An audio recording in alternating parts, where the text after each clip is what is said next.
세션을 시작하도록 하겠습니다. 요새 다들 너무 힘드시죠? 투자도 그렇고 여러 가지 외부적인 상황이 너무 힘드신 걸로 알고 있는데, 그래서 오늘 이번 세션은 여러 가지 시장에서 바이오 산업에 관련된 부분에 논란이 있는 부분도 좀 있고, 그 다음에 투자와의 연계성이라든지 여러 가지 좀 구조적인 문제도 좀 있는 것 같아서, 오늘은 과연 바이오 산업이 그동안 하이밸류라는 얘기가 있었는데 과연 그것이 맞는 건지, 아니면은 우리가 제도적으로 뭔가를 보완을 해서 지금 막 달아오르고 있는 이 바이오 산업을 다시 한번 부스팅할 수 있는 제도적인 정비를 다시 하는 게 옳은 건지, 여러 가지 관점에서 오늘 좀 논의를 해보고자 합니다. 그래서 오늘 우리 모신 분들이 파이낸스적으로 전문하셨던 분도 계시고, 그다음에 거래소에서 유치 상장에 관련된 검토서부터 시작해서 여러 가지를 해보셨던 분, 그다음에 글로벌 시장에서에 접근하셨던 분, 그다음에 투자를 전문하시는 분, 다양한 전문가들을 모셔서 지금 일어나고 있는 여러 가지 상황들에 대해서 우리가 어떻게 예측 가능하게 대처할 수 있는지에 관련해서 저희가 집중적으로 한번 말씀을 나누도록 하겠습니다. 그리고 혹시 중간중간에 플로어에서 궁금한 게 있으면 언제든지 손을 들어 주십시오. 왜냐하면 저희 패널의 토의보다도 어떻게 보면 플로어에서의 의견들이 더 중요한 부분이 있으니까. 그러면 오늘 이 과연 바이오 인더스트리 버블인가 아닌가에 관련해서 조한석 회계사님의 발제가 한 후에 우리가 토의를 진행하도록 하겠습니다. 조 회계사님 부탁드리도록 하겠습니다.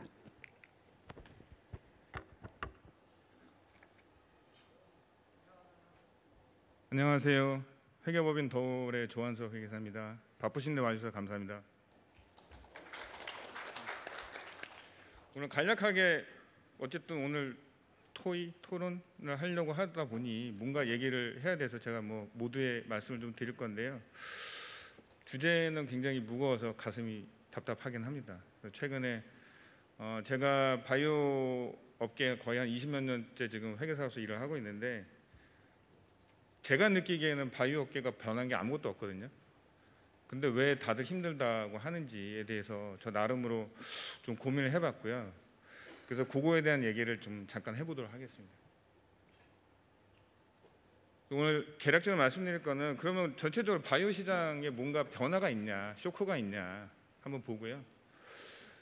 그거에 대해서 제가 궁금한 건 데이터를 조금 서치를 해봤습니다. 그래서 그 데이터가 어떤 것들이 있는지 한번 보고, 전통적으로 제가 20몇 년간 바이오 업계 일을 하면서 항상 듣는 얘기가 있어요. 투자할 때 이런 거 봐라. 그게 뭔지 한번 고민해보고, 마지막으로 이제 향후에 그럼 어떻게 될 거냐. 제가 점쟁이가 아니기 때문에 말씀드리기 어렵습니다만 제 경험을 좀 잠깐 말씀드린 걸 해서 발제를 마치면 될 것 같습니다. 첫 번째로 제가 과연 바이오 시장이 어떻게 되는지 알 수 있는 데이터가 없잖아요. 그래서 안타깝게도 이제 상장사들은 데이터 공시를 하니까 보는데, 미국에 이제 그 나스닥 지수, 그러니까 바이오 지수가 있어요. 이 안에 우리가 아는 되게 어마무시한 회사들 다 들어가 있는데, 그 지수가 5년 동안 어떻게 움직였는지 봤더니 대략 이런 모양으로, 그래서 올라갔다가 떨어졌는데요. 아마 저 최근에 떨어졌던 게 아마 그 우리 코비드 19, 그렇죠? 코로나 사태 때 한번 쇼크가 와서 시장이 확 떨어졌다가 이게 바이오는 다시 기회다, 그래서 쭉 올라갔죠. 쭉 올라갔다가 다시 이제 떨어지고 있는데, 한국도 보면 일단 우리 거래소에서 지수가 있습니다. 바이오 헬스케어 지수가 있고요. 보시는 것처럼 과거 5년 동안 움직인 모습이 거의 비슷해요, 나스닥하고. 그래서 제가 빨간 글씨 쓴 것처럼 코로나가 확 번졌을 때 죽었다가 그 다음에 올라가고, 그렇죠? 근데 우리 지수 안에는 안타깝게도 대장주들만 들어가 있죠. 셀트리온, 삼형제하고 쭉쭉쭉 큰 회사들. 그래서 그러면 그 중간 정도 된 사이즈 회사들은 어떤지, 그러면 코스닥 지수가 또 있어요. 코스닥 안에만 들어있는. 역시나 움직이는 게 보면 좀 비슷합니다. 그래서 과거에 다만 좀 이상한 코스닥은 저렇게 높았다가 떨어졌다가 올라갔다가 다시 올라갈 건지 떨어질 건지 저도 잘 모르겠습니다만 계속 움직이고는 있어요. 그래서 과연 이런 걸 보고 바이오가 지금 버블이냐, 제가 최근에 가장 안타깝게 보는 그 뉴스들이 뭐냐면, 매출이 없는 회사가 바이오여서 시가총액이 몇 천억씩 나간다, 이게 말이 되냐. 영업이익이 안 나는 회사가 어떻게 저렇게 주가가 높을 수 있냐. 그리고 조금 더 안타까운 거는 공모가보다 더 많이 떨어졌기 때문에 이거 완전 버블이다. 그래서 사실 거기에 대해서 제가 뭐 대놓고 반론하기는 어렵습니다만, 그래서 과연 그런가에 대한 데이터를 제가 한번 봤어요. 그래서 우리 그 거래소에 가시면 그 2018년도부터 22년 상반기까지 상장된 회사들 개수, 이건 상장 기준입니다. 예비심사 통과 기준이 아니라 상장 기준이고, 코스닥에 저기 주황색 보시면 신규 상장이 매년 한 70개 안쪽으로 이렇게 왔다 갔다 해요. 근데 우리 바이오는 저 안에서 요 밑에 보시는 것처럼 기술특례 상장 많이 하잖아요. 그렇죠? 기술특례 상장에서 대부분 기술특례 상장 안에 있을 거고, 기술특례 상장 개수만 또 발표된 개수 뽑아 보니까 한 4년 반 동안 114개 이 정도 돼요. 저게 전부 바이오는 아니에요. 그래서 바이오를 제가 찾아봤더니 한 54개 정도 되더라고요. 쭉 제가 찾아봤어요. 54개 정도가 과거 한 4년 반 동안 됐고, 연도별로 개수는 좀 다릅니다. 그럼 과연 이 회사들이 우리가 얘기한 매출이 없는 바이오, 영업 손실만 무지하게 나는 바이오, 그렇죠? 공모가보다 하락한 바이오, 과연 버블인 거냐 궁금해서 봤거든요. 시가총액 고 54개 중에서예요. 시가총액이 11개를 제가 순서대로 뽑아왔습니다. 그래서 ABL 바이오부터 TNR 바이오팩까지 11개 정도 봤더니, 오른쪽에 보시는 것처럼 매출액이 있는 회사도 있고 없는 회사도 있죠. 없는 회사 한 4개 정도 되고, 공통점은 어마무시한 영업손실. 근데 딱 보시면 아실 거예요. 대부분이 뭐 신약, 신물질, 후보물질, 뭐 진단기기나 의료기기도 있긴 한데, 과연 그러면 이런 회사들이 왜 시가총액 상위권을 포진하고 있는 거냐, 좀 의문이 생겨요. 그 두 번째 제가 한번 봤어요. 그러면 시장에서 그렇게 얘기하는 레비뉴가 중요한 거냐. 그 레비뉴가 제일 많은 회사부터 쭉 봤어요. 10개 정도. 숫자 잘 보이실지 모르겠는데 심지어 770억, 어마무시한 매출액. 근데 매출액 있는 회사들이 대부분 시가총액 상위권에 있지 않더라고요. 하나인가 빼고. 근데 여기도 공통점이 있어요. 매출액이 있다고 해서 다 영업이익이 나느냐? 그렇지 않다는 거죠. 절반 이상은 영업 손실입니다. 점점 혼란스러워지는데, 또 하나 봤어요. 시장에서 얘기하는 공모가 대비 엄청나게 하락하면 이거는 뭔가 이상하다. 그래서 물론 이 데이터가 액면 분할을 하거나 무상장자를 하거나 하면 희석화 효과가 있어야 되는데, 그것까지는 제가 조사를 못해서 일단은 그냥 액면만 넣고 봤는데 대부분이 매출이 있어요. 이렇게 공모가보다 많이 하락한 회사들이. 그리고 공통점 영업 손실이에요. 바이오에서 그러면 매출도 있고 영업이익도 있고 시가도 놓고 굉장히 어렵다는 거죠. 현실적으로 보면. 그 이유가 뭘까? 그래서 앞선 선배들을 좀 봤습니다. 앞선 선배들이 어떻게 갔는지. 그래서 바이오의 우리 대장 셀트리온이 어떻게 했을까 과거에. 그래서 셀트리온이 그 스펙하고 합병했을 때부터 이렇게 제가 쭉 데이터를 뽑아봤거든요. 그랬더니 2008년도에 시가총액 3천억으로 해서 최근에 32조까지. 근데 이게 10년 걸렸어요. 셀트리온이. 근데 아마 2008년에 상장 전에 아마 한 5, 6년 됐을 거예요. 그럼 보통 한 15년? 그렇죠? 근데 저 때 우회 상장하고 나서도 셀트리온이 엄청 힘들었거든요. 제가 알기로. 엄청난 투자 계속 했고 시중에서도 엄청 얘기 많았고. 근데 지금은 그런 얘기 안 하잖아요. 그렇죠? 시간이 지나서 저렇게 퍼포먼스가 나오고. 그리고 또 다른 선배를 하나 봤어요. 알테오젠. 이 회사도 여기 보시는 것처럼 2008년에 설립돼서 2014년에 상장했어요. 1,500억으로. 최근에 2조 7천억 됐습니다. 역시나 14년 상관으로 걸렸고, 저기 2020년도에 주가가 정점으로 갔을 때 아마 의미 있는 라이센스 아웃이 한번 있었던 것 같아요. 그래서 의미 있는 라이센스 아웃이 한번 나오는 연구 결과물이 뭔가 성과를 완전한 성과도 아니죠. 그냥 가시적인 성과가 나오는데 십수년이 걸린다.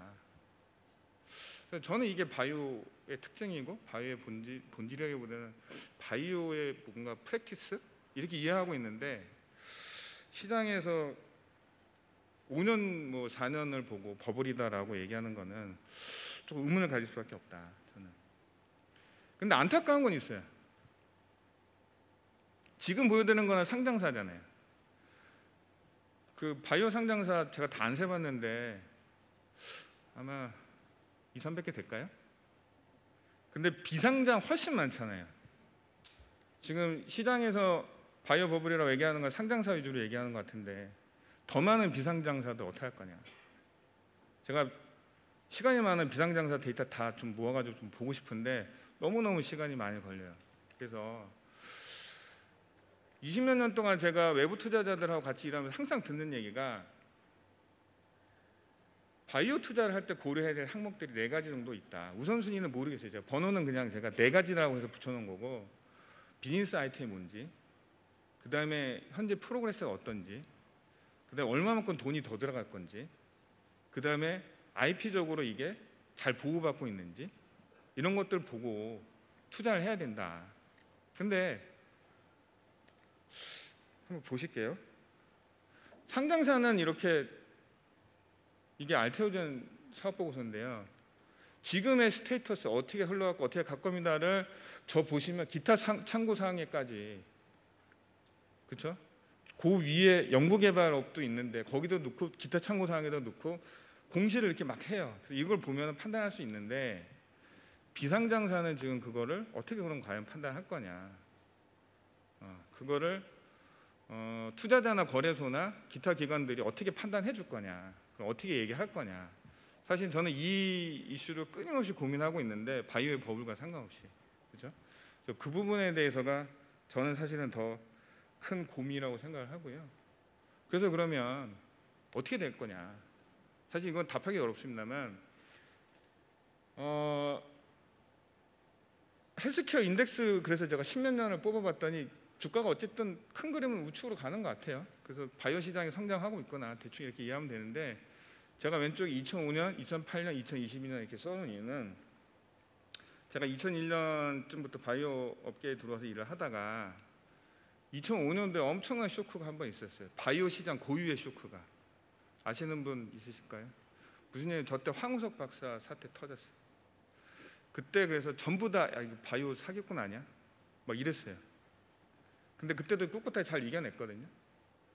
2008년에는 글로벌 외환위기 왔잖아요. 경제위기, 외환위기 아니라 경제위기. 외환위기는 IMF고 경제위기가 왔는데 그때는 외부적인 쇼크였잖아요. 그 전체 자본시장이든 이런 시장이 다 어려워졌었어요. 근데 그때도 바이오 잘 버텼거든요. 제가 버텼다는 거를 어떻게 증명할 수 있냐면 2001년, 2005년도에 VC들 투자 규모가 10억, 20억 하다가 2008년 되면 30억, 40억 해요. 지금은 50억, 100억 이렇게 커졌죠. 22년에 이제 뭔가 자본시장이든 뭐든 충격이 왔는데 과연 이게 바이오가 잘못돼서 그런 거냐. 그래서 저는 바이오의 펀더멘털은 변함이 없다. 이렇게 생각을 하고 있습니다. 그래서 나머지 사항은 들어가서 계속 논의를 이어가 보겠습니다. 감사합니다. 예, 감사합니다. 이제 여러 가지 그 바이오의 밸류에 대해서 많이 논의가 되고 있고 논쟁이 있긴 한데 지금도 이제 작금의 현실을 보면 뭐 미중 갈등서부터 시작을 해서 우크라이나 전쟁을 통해서 이제 공급망에서 불안이 오게 됐고요. 그 이제 공급망에서 불안이 오다 보니까 이제 인플레이션에 관련된 부분에 스트레스가 오게 되고 또 이제 인플레이션이 오게 되니까 금리 인상을 하게 되고 이제 금리 인상을 하다 보니까 모험 자본에 투자하기가 좀 어려워지는 상황이 발생을 했습니다. 그게 아마 그냥 글로벌 시장의 문제인 것 같고 그걸 또 국내 시장에 좀 더 비춰보면 이제 국내 거래소에서 8월에 가이드라인 그 기술성 상장에 관련된 부분에 가이드라인에 대한 용역이 나온다는 부분이 하나 있고 여러 가지 부분들이 투자에 관련된 부분을 스트레스를 주는 것 같습니다. 그래서 글로벌 시장 전체도 약간 어려운데 이제 국내 시장까지도 약간 좀 녹록치 않은 부분이 있어서 이게 이제 많은 회사를 하시는 분한테 스트레스를 주는 것 같은데 그래서 뭐 기술주가 50% 정도인가 밸류 다운이 되기도 했습니다. 그래서 과연 이게 우리나라만의 문제인지 아니면 전체적인 글로벌로 이 상황인지 아니면 글로벌은 어떻게 이걸 헤쳐나가고 있는지 관련된 부분에서 우리 서영범 회계사님께서 글로벌 시장과 한국 시장을 좀 비교해 보면서 이것이 어떤 상황인지를 한번 진단해 보고 혹시 대안을 혹시 좀 부탁 좀 드리도록 하겠습니다. 네, 안녕하세요. 저는 3일 회계법인의 서용범이라고 합니다. 예, 3일 회계법인에서 바이오 업종 회계검사나 자문 담당하고 있는데요. 뭐 여기 오신 분들도 좀 다들 어려움 많이 겪고 계실 줄로 아는데 사실 회계검사는 저희도 많이 힘듭니다. 이 과거에는 우리 조한석 회계사님 말씀하신 것처럼 시장이 좋았을 때는 저희한테 이제 감사를 받으러 오시고 IPO를 하시는 회사들이 보통 1년 내지 2년이면 IPO에 성공을 하셨어요. 그래서 지정감사도 최대 2년 정도 받으시고 IPO가 성공적으로 마무리되는 경우들이 많았는데 지금 뭐 제가 담당하고 있는 회사 중에는 그 회사는 다행스럽게 캐시는 충분히 있어서 뭐 지금 당장 캐시 쇼티지 문제는 없는데 심지어는 뭐 예비 유니콘 또 선정이 됐음에도 불구하고 IPO에 지금 약간 문제를 겪고 있는 그런 회사도 있으시고 그 회사는 그래도 상대적으로 괜찮은 거죠. 뭐 거기에 비해서 더 어려우신 회사는 정말로 이제 캐시 쇼티지를 이제 임박해 있는 뭐 그런 정도의 회사들도 있으셔서 이게 업계 전체적으로 보면 참 여러 가지로 어려운 점이 많으실 거다 이렇게 생각이 됩니다. 근데 이제 뭐 이게 우리나라만의 상황은 아닌 것 같아요. 아까 조한석 회계사님 보여주신 슬라이드에서도 미국 시장 같은 경우에도 2021년에 이제 하이픽을 찍었고 그 이후로 이제 인덱스가 떨어진 걸 보실 수 있었는데 사실 떨어졌다고 하더라도 2020년 이전, 즉 그러니까 코로나 이전 시절로 돌아간 것뿐입니다. 그래서 저희의 이제 제2회계법인인 PwC에서는 사실은 이런 바이오텍들의 밸류에 대해서 다시 노멀라이즈 됐다라는 표현을 쓰고 있습니다. 예. 그렇지만 이제 이렇게 주가가 하락하는 추이 그리고 뭐 이런 외부적인 불안정성 그리고 이제 금리 인상 뭐 여러 가지 이런 상황들 때문에 미국 시장에서도 바이오텍의 IPO가 급감하고 있습니다. 그래서 2021년 같은 경우에 바이오텍 IPO가 이제 104건 정도 발생을 했다고 하고요. 이 금액 기준으로 보면 한 150억 불 정도를 조달을 했다고 하는데 22년 상반기 같은 경우에는 14건의 IPO만 있었고 조달한 금액도 20억 불 정도밖에는 되지 않는다고 합니다. 그래서 뭐 건수로 보나 금액으로 보나 거의 한 뭐 15% 수준밖에는 되지 않아서 전년도 대비로 굉장히 그 IPO 시장이 급락한 상황이라는 것을 이제 보실 수 있습니다. 근데 이제 그에 반해서 미국은 또 다른 이제 자금 조달 이제 창구가 있습니다. 그게 이제 M&A에 해당이 되는데요.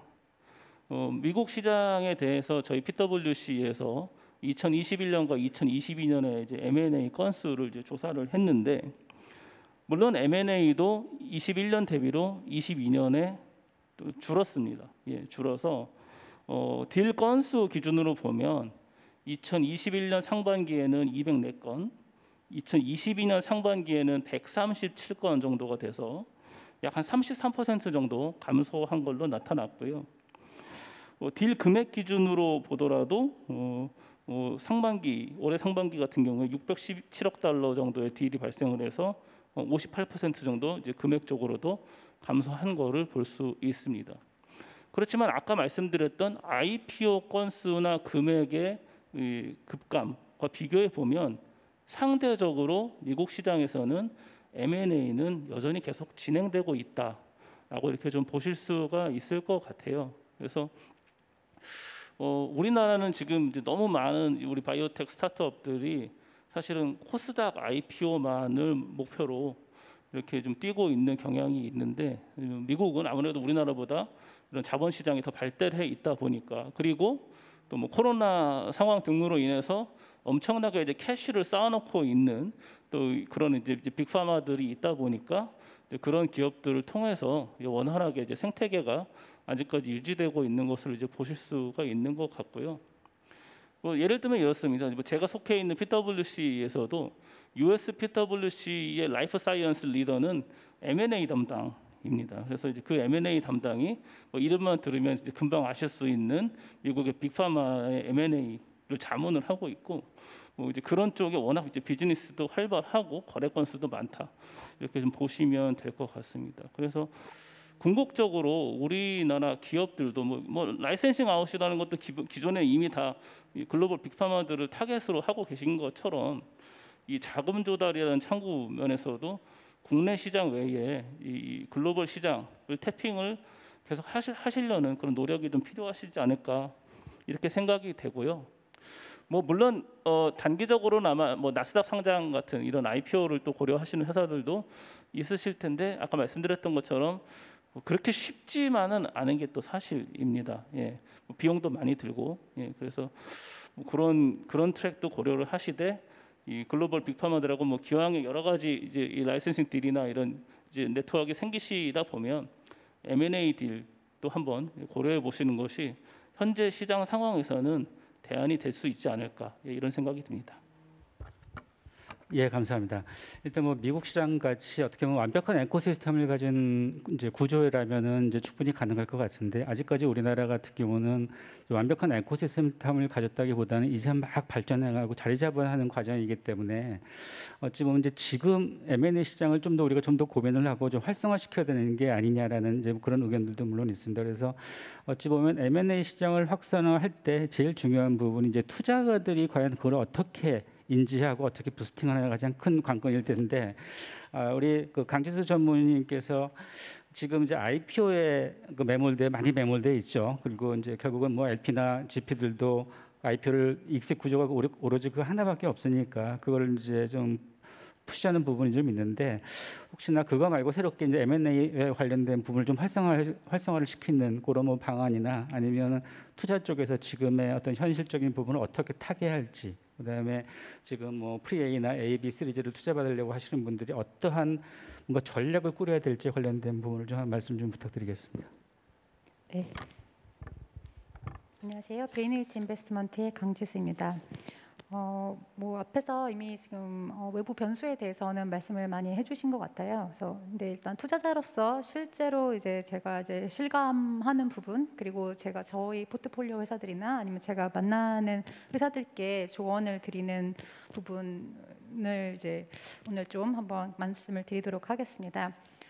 일단 제가 투자자로서 저희도 지금 사실 이제 펀드레이징을 하고 있는데, 그 금리 인상의 여파가 실제로 굉장히 큽니다. 그러니까 아마도 아시겠지만 그 투자자들 뭐 VC가 됐건 억셀러레이터가 됐건, 이게 저희가 저희 고유의 자금을 운용하는 것이 아니라 저희도 사실은 다른 이제 자금을 받아서, 그것이 공적 자금일 수도 있고 또 어떤 민간 자금일 수도 있는데, 결국은 이제 외부에서 자금을 받아서 그걸 이제 벤처기업에 투자를 해야 되는데, 요새 금리가 너무 오르다 보니까 너무 안정적인 상품들이 사실 대안이 많습니다. 굳이 이렇게 오래 걸리고 리스크가 있는 벤처 펀드에 출자를 하려는 그런 기관들이 굉장히 많이 줄었습니다. 그래서 일단 VC들 자체가 자금을 모으기가 굉장히 어렵다 보니까 바이오뿐만 아니라 아마 다른 벤처들에게도 지금 자금 집행이 좀 잘 안 되고 있는 그런 상황이 됐고요. 근데 그런 와중에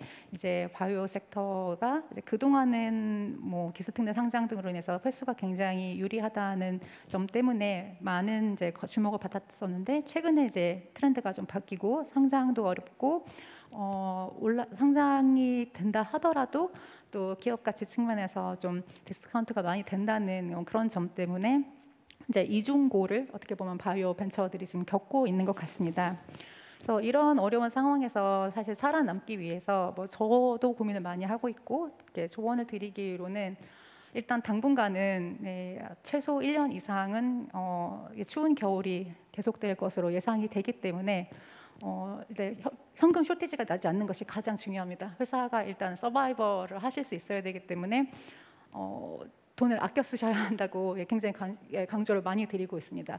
예전처럼 뭐 인건비도 뭐 많이 쓰시고 실험도 뭐 여러 가지 뭐 한꺼번에 동시에 진행하시고 이런 것들이 사실은 당분간은 좀 어렵고, 모든 측면에서 자금을 아껴 쓰시고 프로젝트 같은 것들은 우선순위화를 하셔서 중요한 것부터 좀 집중해서 진행을 하시는 게 필요할 것 같고요. 또 한편으로는 그뭐 연속되는 이야기인데, 그러니까 마일스톤 관리, 그리고 결국은 이 상장이 됐건 M&A가 됐건 그 매력적인 회사가 돼야 되는 것입니다. 매력적인 에셋이 있어야 되고, 매력적인 에셋이란 말은 팔릴 수 있는 제품을 만들어야 된다는 것이죠. 내가 하고 싶은 연구를 하는 것이 바이오 벤처가 아니고 팔 수 있는 M&A 인수자가 됐건 투자자가 됐건, 그러니까 팔 수 있는 그런 제품을 만들 수 있어야 되기 때문에 상업화 관점에서 좀 더 많이 고민을 하시고 거기에 맞게 프로젝트를 잘 진행을 해주시기를 계속 조언을 드리고 있고요. 그 다음에 사실은 이제 밸류에이션 얘기가 이제 안 나올 수가 없습니다. 지금은 어쨌든 상장을 해서도 아까 말씀드린 것처럼 상장사들의 지금 주가가 굉장히 많이 빠져 있고, 지금 비상장사와 상장사 간의 기업 가치가 역전된 현상이 지금 굉장히 많이 보이고 있고, 이러다 보니까 밸류에이션이 상장을 준비하는 과정에서도 계속 염두에 두시고, 지금 상장사 바이오텍의 시총이 어느 정도이니까 그렇다면 뭐 시리즈 C 단계에서는 대략 어느 정도, 시리즈 B 단계에서는 어느 정도, 이렇게 역산을 좀 하셔서 회사에 필요하신 자금과 그 어떤 그 기업 가치를 잘 미리미리 설계를 해 놓으셔야지 아마 후속 투자 유치에 좀 차질이 없을 것으로 보여집니다. 그러니까 작년이나 재작년에 굉장히 뭐 시장에 자금도 풍부하고 바이오텍에 관심들이 많으실 때 이제 높은 기업 가치로 투자 받으신 회사들이 있습니다.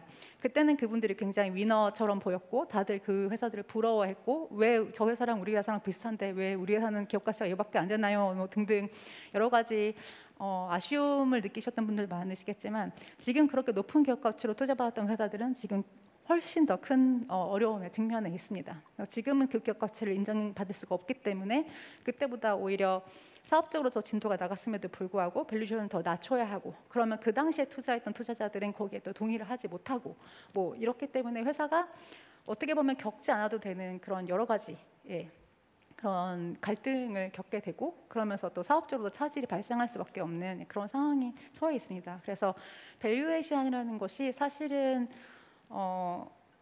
굉장히 가상의 숫자이고, 사실 가장 중요한 것은 회사의 성장과 어떻게 보면 생존에 필요한 자금을 조달받는 것, 그리고 그것을 좀 좋은 투자자들에게서 조달받는 것, 이게 가장 중요하다고 생각하고 거기에 맞게 회사에서 준비를 해주시면 좋을 것 같고요.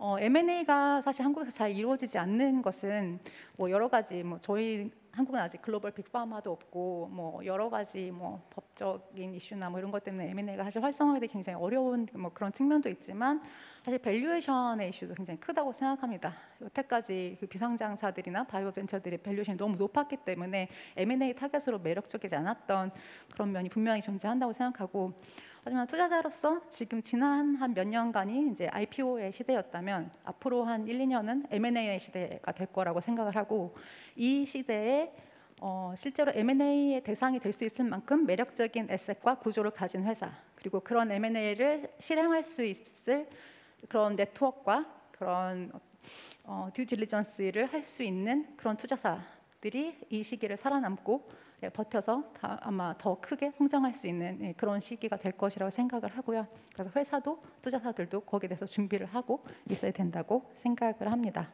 그래서 마지막으로 중요한 것은 회사 입장에서는 투자자와의 관계가 또 굉장히 중요하다고 생각을 합니다.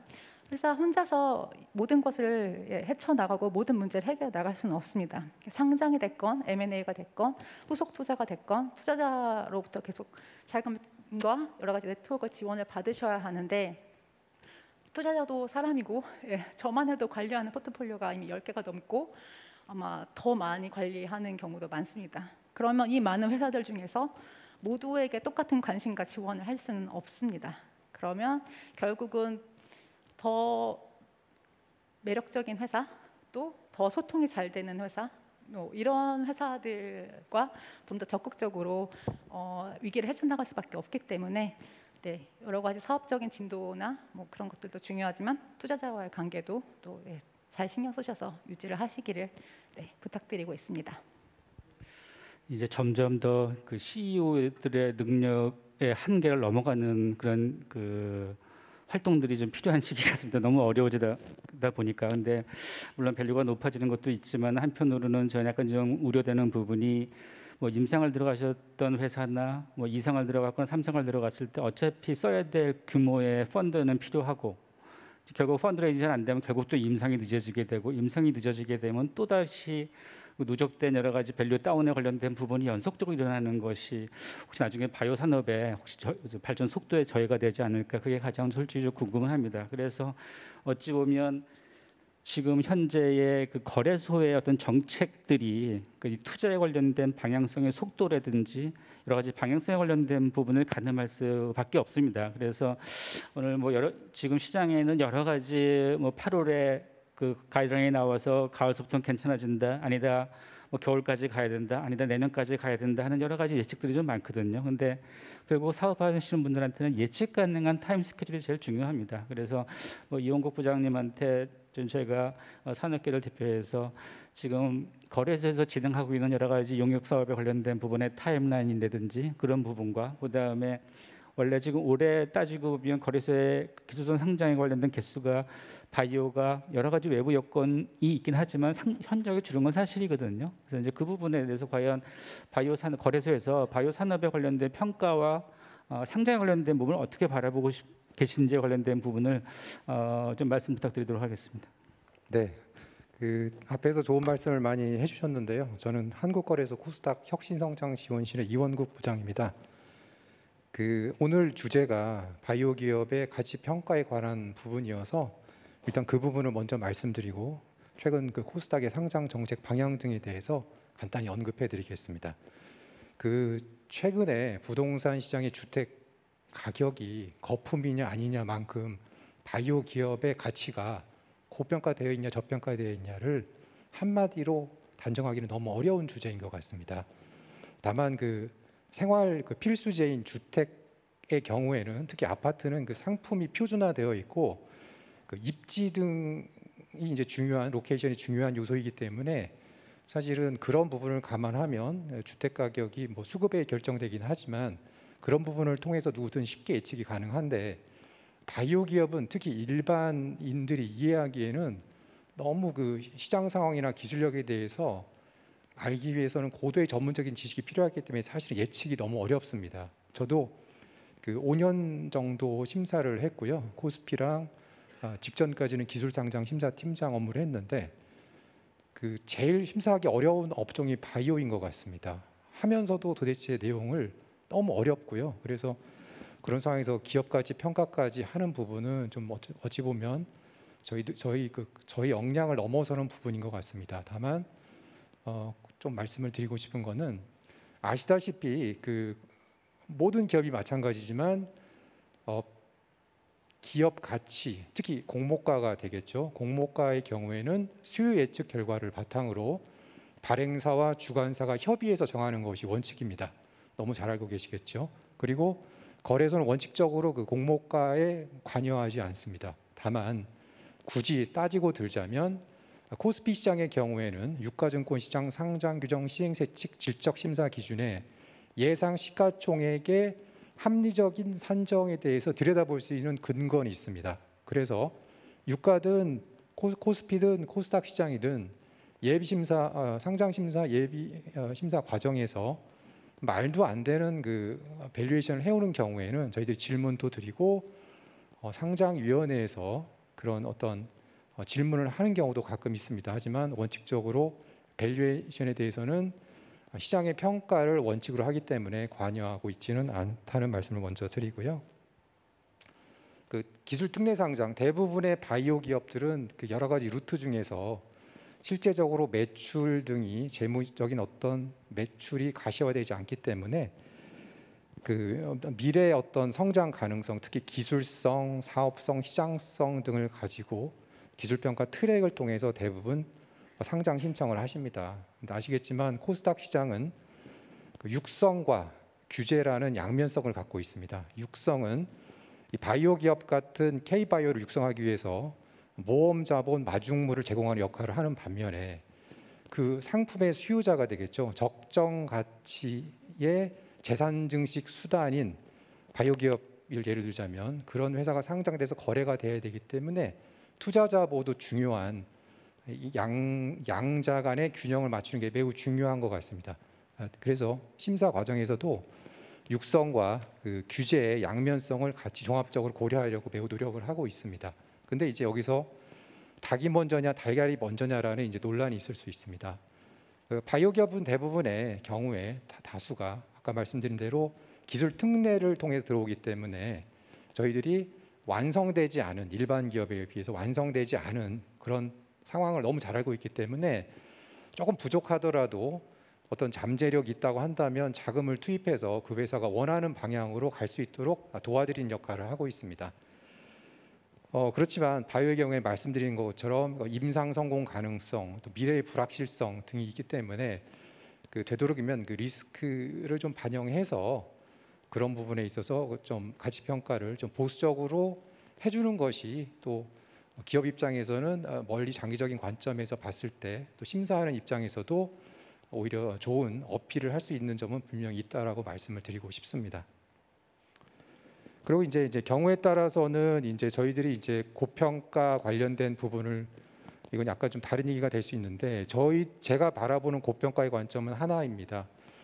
이 회사는 그 스타트업 창업 이후로 여러 가지 VC나 투자자들, 엔젤 등으로부터 여러 가지 시리즈 펀딩을 받고 있습니다. 받게 되는데 그 이제 보통은 제가 이해하기로는 그 마지막 투자받은 밸류를 어떤 밸류에이션의 그 하한선으로 생각하고 있는 게 대부분이실 것 같아요. 그런데 그런 경우에 이제 투자를 여러 번 받으시는데 그 투자받은 시점 대비 현재까지 어떤 임상이라든가 신약 개발, 라이센스 아웃 등의 실적이 좀 가능성이 좀 떨어진다거나 그런 경우에는 사실 현실적으로 마지막 투자받은 밸류를 밑으로 떨어뜨리기는 이해관계 때문에 어렵다는 부분도 저희들이 잘 알고 있고요. 그래서 그런 부분은 저희들이 크게 관여는 하지 않습니다.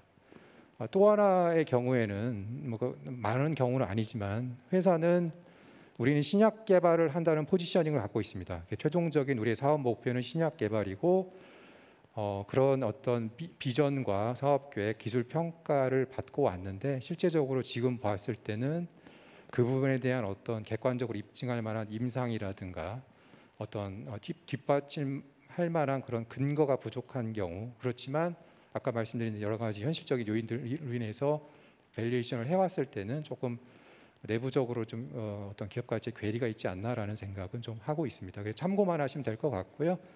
원칙적으로는 이제 그런 부분에 대해서 크게 관여를 하지 않고 있습니다. 다만 미래 불확실성과 리스크가 다른 업종에 비해 상대적으로 크기 때문에 확률적인 어떤 확률의 개념을 공모가 산정 시에 좀 반영해 주셨으면 하는 바람입니다. 그러니까 베스트 케이스, 워스트 케이스 시나리오 중에서 조금 더 보수적인 접근을 하는 게 상장 예비 심사 단계에서 나름대로 질적으로 어필할 수 있는 부분은 된다라고 말씀을 드리고 싶습니다. 그러니까 밸류에이션은 그 정도만 말씀을 드리고요.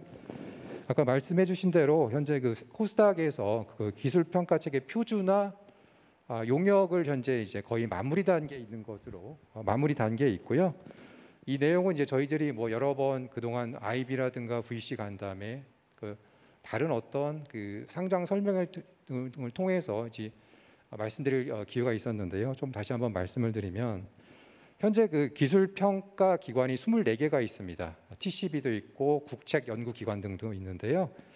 저희들이 2005년에 기술 평가 제도를 도입한 이후에 처음에는 바이오 업종에 대해서만 그 기술 평가 트랙을 하다가 그 이후에 이제 비바이오 업종 AI, 메타버스, IT 소부장 등등으로 확대했고 19년에는 이제 외국 외국 업체도 기술성을 갖고 있으면 상장할 수 있도록 점점 확대하고 있습니다.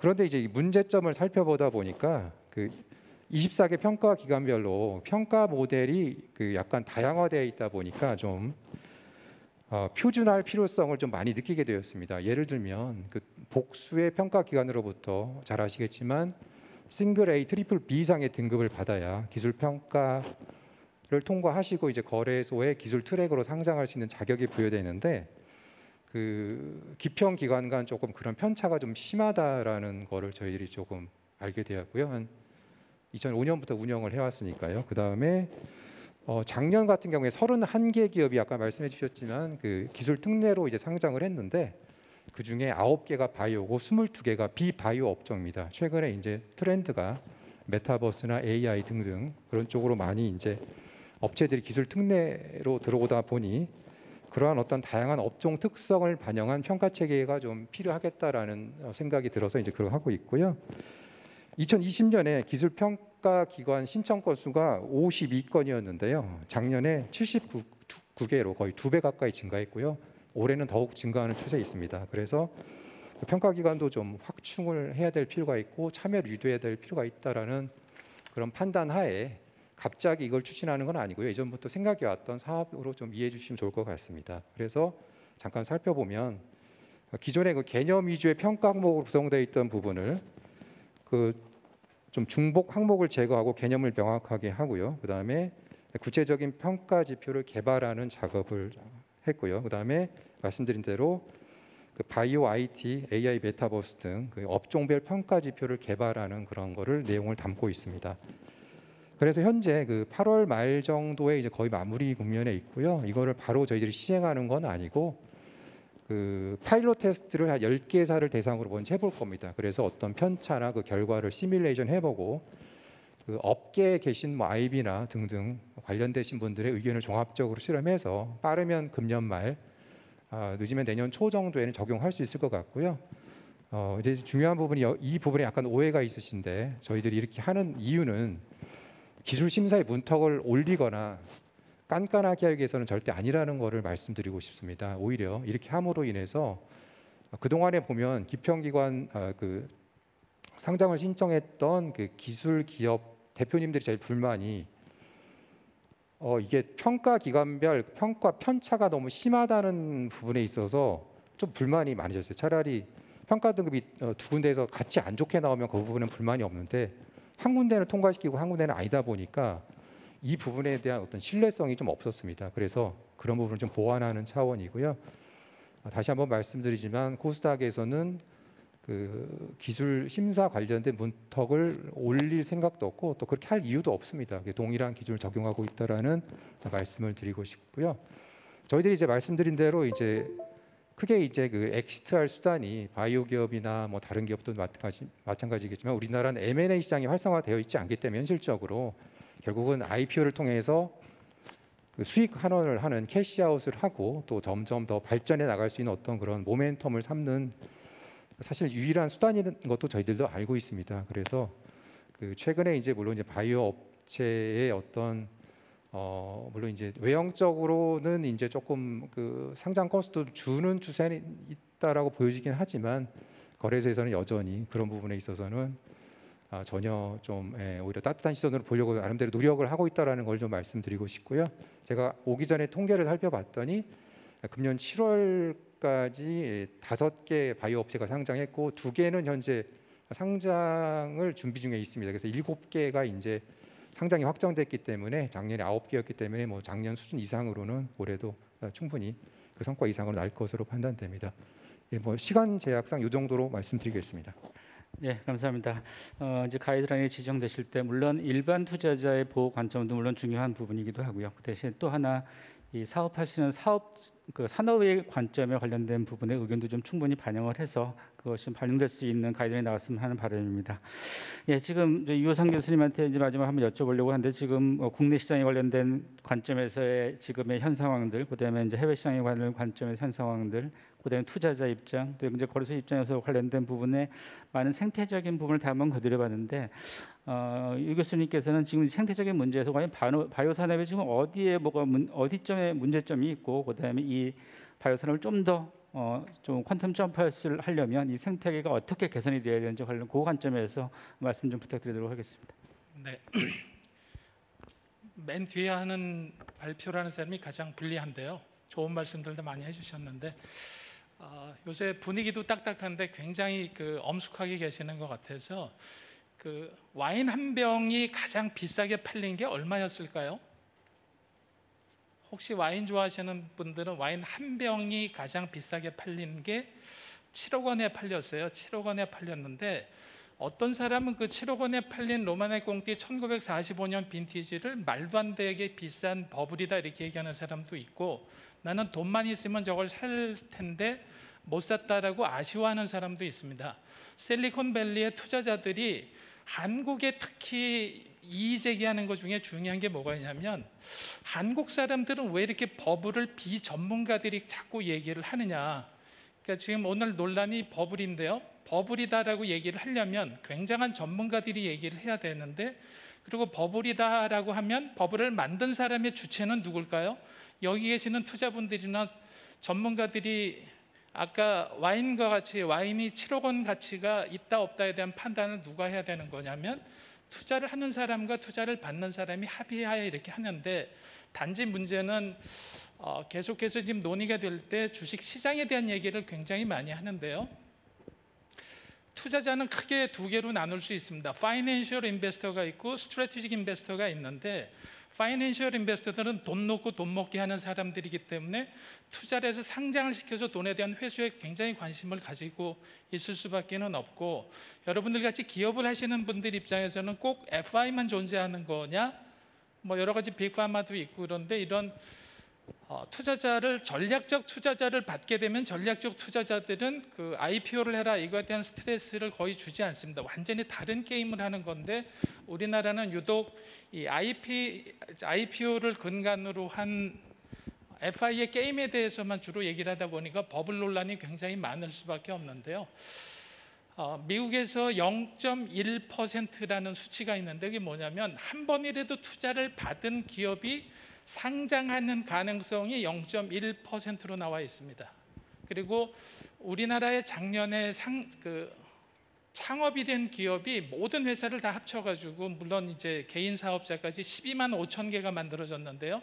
12만 5천 개 중에서 우리가 스타트업이라고 부르는 게 한 2만 개 정도 되고, 그 중에 1,500개 정도가 투자가 유치가 되고, 그 중에 50개 정도가 평균 상장을 합니다. 그러면 여러분들이 그냥 n분의 1로 스타트업을 한다고 그러면은 2만 개 중에 50개에 못 들어가면 다른 방법을 찾아야 되는 건데, 그러다 보니까 19,950개의 회사는 전부 다 M&A라는 판로를 찾아야 되는데, 우리나라에서 이런 얘기를 할 때 M&A 왜 잘 안 일어나지 이렇게 얘기를 하는데, IPO는 조금 전에 부장님 말씀하신 대로 퀄리파이만 돼서 거래소에다가 신청을 해서 통과가 되면 거래를 할 수가 있는 게 되지만, M&A는 상대가 존재를 반드시 해야 됩니다. 우리 회사가 아무리 좋더라도. 근데 일어나는 게 아니고 M&A는 만들어야 되는 건데, 만들려고 하는 시도가 없는 상태에서 안 일어난다라고 한탄을 굉장히 많이 하는데요. 미국 같은 경우에는 M&A를 통한 엑셋이 97%에 달하는 것으로 되어 있는데, 97%에 달하는 이유는 97%가 일어나는 게 아니고, 우리가 스타트업이라고 그러잖아요. 스타트 라인이 있으면 엔드 라인이 존재해야 되는데, 내가 100m 달리기를 하는 선수인지 마라톤을 하는 건지에 따라서 어떻게 게임을 엮어가야 되는지를 판단을 해서 IPO로 가는 길하고 M&A로 가는 길이 굉장히 다릅니다. 그런데 일반적으로 IPO를 하다가 안 되면 M&A를 한다고 하는데, 그건 굉장한 착각이고요. 잘 생각해 보시면 빅파마나 주변에 있는 전략적 투자자들이 우리한테 야, 너 기술 이전한 실적이 있어? 니네 매출이 있어? 이런 거 물어보지 않죠. 우리의 기술력이나 우리 맨파워가 어떤지, 그러니까 평가하는 기준도 굉장히 다르고요. 조금 쓴소리를 드리자면, 작년에 미국에 상장한 기업의 85%가 적자 기업이 상장을 했습니다. 그러니까 선진국에는 적자가 난 상태로 상장하는 게 당연한 이런 거고, 흑자로 상장한 기업이 오히려 좀 어색한 이런 상황이라고 볼 수가 있고요. 작년에는 특별히 1,000개가 넘는 기업이 미국에 상장을 했는데, 평상시에 미국은 200개 이하 기업이 상장을 하고 있어서 작년이 굉장히 비정상적인 해였었기 때문에, 금년에는 그 숫자보다 당연히 줄어드는 거가 상식적이라고 볼 수가 있기 때문에, 작년에 비해서 금년이 어떻다 이렇게 자꾸 버블 논란을 갖고 가는 그 화제를 만드는 것조차가 조금 문제가 있다고 생각이 되고요.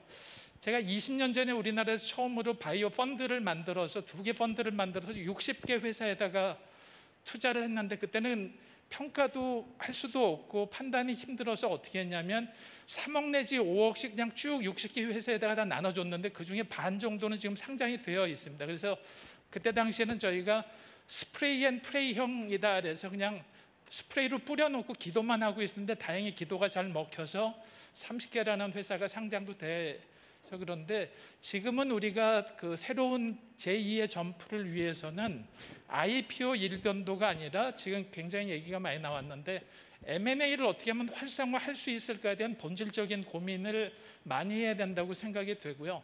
특례 상장 제도를 아무리 활성화시켜줘도 말씀하신 대로 7개, 9개 이 범위를 벗어나기가 어렵고 더 중요한 건 뭐냐면 힘들게 그렇게 상장 심사를 통과해서 상장이 되더라도 실제 필요할 때 우리나라 코스닥 시장에서 자금 조달을 할 수가 없습니다. 그래서 상장을 하는 이유 자체가 좀 불분명해지는 이런 경우가 있어서 그래서 그 기회가 되시면 요새 이제 플립 같은 것들도 굉장히 많이 얘기를 하고 있죠. 글로벌 시장에서 글로벌 시장으로 본사를 옮겨가지고 글로벌 시장에서 좀 해볼 수 있는 이런 플립 제도 같은 것도 좀 스터디를 좀 해보시고요. 그리고 미국에서는 SPC를 만들어서 프로젝트 파이낸싱 개념으로 바이오 기업에다가 투자를 많이 하는데요. 왜 그러냐면 굉장히 시간이 오래 걸리고 투자 금액이 크기 때문에 이거를 전체 한 호흡으로 5년, 10년, 20년을 계속 투자하면서 버텨야 하기가 어렵기 때문에 페이스 1만 하는 SPC를 만들어서 페이스 1을 성공하면은 그거를 투자자를 받으면서 페이스 2를 위한 별도의 또 SPC를 만들어서 프로젝트 파이낸싱 기법으로 하게 되면 투자자들 입장에서도 크게 부담이 없을 수가 있고 그래서 그런 지금 그런 고민을 해볼 때라고 생각이 되고요. 제가 오늘 날짜를 보니까 유니콘 기업이 전 세계에 2,500개 가량 있는데 바이오나 파마스티칼 관련된 거는 2,500개 중에서 고작 28개밖에는 되지 않습니다. 그거는 바이오 기업의 특징을 굉장히 적나라하게 보여주는 거고 파이낸셜 인베스터들 입장에서는 굉장히 이런 기업 가치를 높게 만들어서 상장을 통해서 회수하기가 어렵다는 것들을 그들도 충분히 이해하고 있다는 걸 좀 감안하셔서 FI 일변도가 아니라 주변에 SI들을 전략적으로 찾아보는 이런 게 중요한데 아까 강 전무님께서 말씀을 하셨지만 우리가 팔릴 만한 회사인지를 조금 고민을 해서 누구한테 팔면 이 가치를 누가 가장 높게 인정을 할 수 있을 건지 그래서 여러분들은 아까 말씀드렸던 1945년도 로마네 꽁띠가 7억 원에 팔리는 것 같이 여러분 회사들도 지금 뭐 버블 논란하고 상관없이 우리 회사를 좋게 보는 회사는 우리가 적자가 나거나 뭐 이런 거 전혀 매출이 없어도 굉장히 좋은 딜을 할 수 있는 기회가 있을 거라고 생각이 되고 관점을 바꿔서 여러분들하고 핏이 잘 맞고 여러분들하고 케미가 잘 맞는 좋은 회사를 찾으시면 버블 논란에서도 벗어나고 여러분들한테도 좋은 기회가 있을 거라고 생각이 됩니다. 감사합니다. 예, 감사합니다. 이상하게 비싼 와인은 맛있게 느껴져요. 이상하게. 예, 혹시 플로우에서 혹시 질문 있으신 분 있으시면은 시간이 많이 남았지는 않았지만 질문을 좀 받도록 하겠습니다. 혹시 질문 있으신 분은 일단 지금은 없으신 것 같고요. 근데 오늘 좀 시간이 짧은데 이제 또 하나 마지막으로 저희가 좀 한번 다뤄야 될 부분이 이제 많은 투자자분들이랑 이제 정부 쪽에 계신 분들이 바이오 기업을 그렇게 많이 투자를 했는데 이제 바이오가 기업들이 뭘 했냐라고 하는 좀 어떻게 좀 매서운 질책들이 좀 있습니다. 그래서 어떻게 보면 이게 산업계가 아직까지도 우리가 이제 신뢰성을 쌓아가고 있는 과정이 아닌가라는 싶은데 짧게 마지막으로 이제 다 한마디씩 하시면서 끝내야 될 것 같은데요. 우리 조백 회사님서부터 시작해서 좀 산업계가 신뢰성을 쌓으면서 어찌 보면 지금 저희가 어떻게 보면 새롭게 기회를 맞았다고 생각을 하거든요. IP에 편중된 부분을 M&A를 하고 아까 말씀하신 뭐 단계별 SPC 프로그램을 도입한다든지 여러 가지 익식 구조를 고민해야 될 때가 된 것 같아서 그 두 가지 관점으로 다 한 번씩 말씀을 해주시면서 오늘 패널 토론을 좀 마무리하도록 하겠습니다. 조희 교수님 부탁드리도록 하겠습니다. 예, 저는 짧게 말씀드리려고 하는데요. 제가 오늘 좀 넋두리를 좀 하고 싶어요. 왜냐하면 말씀드렸는데 20몇 년 동안 제가 바이오 업계에 있는데 조금 이제 좀 너무너무 바이오 회사도 어렵잖아요. 그러다 보니까 제가 경험하면서 이런 것들은 좀 재현을 좀 해보고 싶다라는 게 몇 가지 있는데 일단 첫 번째 우리 산업 회사들한테 먼저 말씀드리면 그 우리 IR 하실 때 그 파이프라인 이렇게 설명하시잖아요. 그거 너무 공격적으로 하시지 마시라. 왜냐면 그거 나중에 다 부메랑 돼서 돌아오더라고요. 해보니까. 근데 그게 부메랑이 돼서 돌아오면 한두 번은 괜찮은데 몇 번 반복되면 양치기 소년 되잖아요. 그러면 이제 바이오 아무것도 없네 이런 소리를 자꾸 해서 저는 사실에 입각해서 하시고 변동이 있으면 빨리 어나운스 해라. 그게 아까 우리 저기 강정무님 말씀하신 대로 투자자의 관계를 잘 유지하는 좋은 방법이더라고요. 그러니까 실시간으로 사실 그대로 빨리빨리 얘기하고 이슈가 있으면 조치하고 그렇게 하면 우리 바이오 산업의 신뢰도가 더 높아지지 않을까 그런 생각을 하고요. 하나는 투자자 쪽에 제가 바라는 넋두리는 요새 이 투자자뿐만 아니라 그 말씀하시는 게 아까 이자율이 올라가가지고 투자 자금이 없다 그랬잖아요. 사실 자본시장이 그런 것 같아요. 아까 누가 지난번 말씀하신 최선 IRR이 22% 정도 나와야 바이오 기업에 투자할 수 있다. 지금 상황을 보면 그런데 그분들이 하는 말씀이 상장 개수가 줄다 보니 상장 가능성이 떨어져서 바이오 산업의 매력도가 떨어진다. 그래서 차라리 그 돈으로 다른 데 투자한다. 근데 이제 우리 이 부장님 말씀하신 대로 바이오 산업에 특별한 잣대가 없다. 더 많이 해주려고 하고 있다. 그래서 저는 그 말에 굉장히 고무되고 있고요. 그래서 매출 없는 바이오 라이센스 아웃 했는데 금액 작다고 너무 그렇게 과시하면 안 되겠다. 바이오 특성 아까 제가 보여드렸잖아요. 그렇죠? 그게 바이오 특성인데 그 바이오 특성을 좀 잘 이해하시면 좋겠다. 그게 하나 있고 또 하나가 이제 투자자 쪽에서 우리 대부분 투자 받으시면 전환상환 우선주 투자 받으시죠. 그래서 저는 그거 말고 좀 더 양보해서 서로 양보해서 보통주나 우선주 하시면 좋지 않겠냐. 전환상환 우선주 너무너무 어렵고 회사가 어려워지면 어차피 그 돈 못 가져가거든요. 그럼 잘 된다는 가정을 하신다고 하면 보통주나 우선주를 해주시면 나중에 상장할 때도 서로 편하고 깔끔하니까 이런 얘기하면 사람들이 저보고 이상하다고 생각할 수도 있어요. 근데 아무튼 제가 그런 말씀 드리고 싶습니다. 우리 강전무님. 네. 저도 두 가지 정도 말씀드리고 싶은데요. 아까 뭐 FI의 성격이나 뭐 저희 투자자 보호나 뭐 이런 이제 이야기들이 나왔었는데 사실 그 비상장 벤처에 투자하는 대부분의 자금은 사실 공적 자금입니다. 그래서 이 자금이 어떻게 수익에만 이렇게 눈이 멀어서 저희가 회사들의 목을 졸라서 이렇게 하상장을 등 떠밀고 하는 게 아니라 사실은 이게 국내 산업 육성을 하기 위해서 공적 자금이 대부분 투입이 되는 것이고, 뭐 국민연금이나 연기금, 공제회 이런 자금들이거든요. 그래서 결국은 이런 자금이 비상장 벤처에 투자가 되어서 산업을 진흥하고 고용을 창출하고 또 결국은 수익을 내서 그것이 또 다시 벤처 투자로 이어지게 하는 이런 결국은 생태계를 돌리는 이런 사실 목적을 가지고 있는 자금입니다. 그래서 사실 저는 이 자금을 굉장히 귀하게 쓰셔야 된다고 생각을 하고 그런 책임감을 가지고 운영을 하고 있습니다. 그래서 그런 부분을 염두에 두시고 투자를 받으실 때 이게 그냥 연구 과제 내지는 뭐 눈먼 돈 이렇게 생각을 안 하셨으면 좋겠고요. 결국은 이 자금은 내가 우리나라의 귀한 자금을 받은 것인 만큼 귀하게 쓰고 회사를 성장시키고 몇 배로 이제 수익을 돌려줘야 된다라는 마음을 좀 회사들도 그 자금의 성격을 잘 이해를 해주시는 게 필요할 것 같고, 또 그런 측면에서 근데 그렇게 자금을 회수하고 생태계를 활성화하는 방식이 반드시 이제 IPO만 있는 것은 아니기 때문에 M&A나 이런 것들도 할 수 있는 그런 준비, 회사도 준비가 되어 있어야 되고, 아까 그동안 성과가 없다고 하셨는데 자유 산업 원래 좀 오래 걸리는 특성이 있기 때문에 조금 긴 호흡을 가지고 지켜봐주는 여유도 필요하고, 하지만 냉정하게 또 기업들은 내가 어느 정도 경쟁력이 있는가에 대해서 좀 더 점검을 해보고 글로벌 경쟁력, 글로벌 스탠다드를 맞출 수 있는 그런 긴장감은 필요한 시기인 것 같습니다. 영국 부장님. 두 가지만 짧게 말씀드리겠습니다. 제가 지금까지 한 100여 개 이상의 기업을 상장시켜 봤는데요. 볼 때 딱 두 가지를 봅니다. 첫 번째는 특히 바이오 기업도 마찬가지고 모든 기업이 마찬가지겠지만 바이오처럼 어떤 눈에 보이는 재무 실적이 없는 이런 미래 성장성을 가지고 있는 회사들은 상장이 목적이 되어서는 안 되고 수단이 되어야 됩니다. 그래서 상장을 기점으로 점프업을 할 수 있는 어떤 그런 가능성이 있냐, 사실 그 부분을 많이 보고요. 두 번째는 기술 특례를 통해서 대부분 들어오지 않습니까? 특례라고 하는 것은 특별한 예외를 둔다는 것입니다. 하지만 특례가 특혜가 되지 않도록 좀 더 모범적인 모습을 보이는 게 매우 중요하고요. 자본시장은 결국 신뢰에 의해서 성장하는 겁니다.